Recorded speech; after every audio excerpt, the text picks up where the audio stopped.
Black box data from a doomed Ethiopian Airlines flight suggests the crash was caused by a faulty sensor that erroneously activated an automated system on the Boeing 737 MAX, a series of events suspected in an Indonesian disaster involving the same jet last year.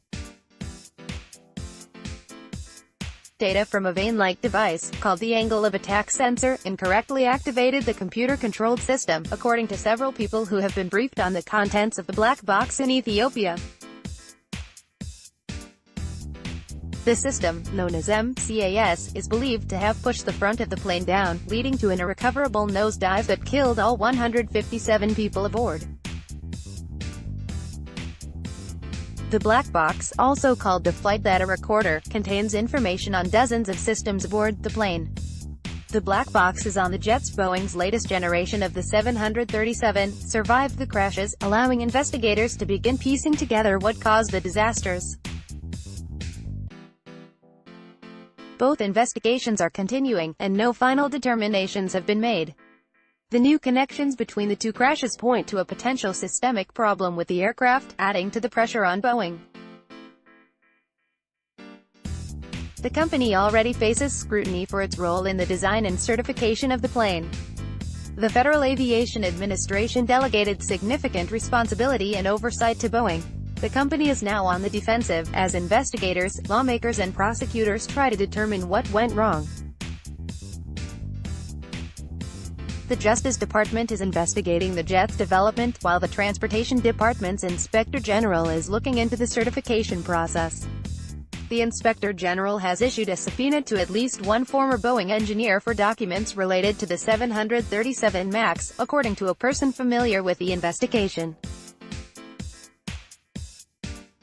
MCAS was originally designed to activate based on data from a single angle of attack sensor, which measures the level of the jet's nose relative to oncoming air.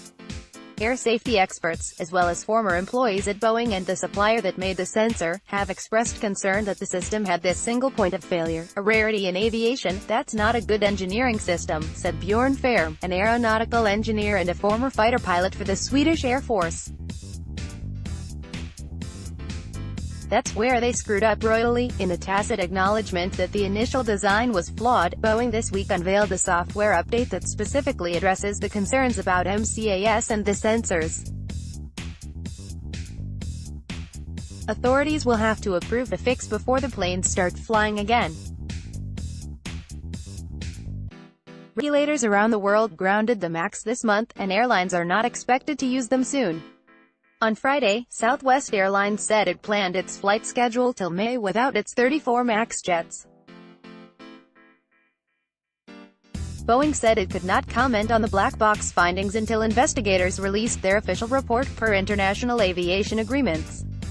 Rosemount Aerospace, a subsidiary of the industrial giant United Technologies based in Burnsville, Minnesota, made the sensor.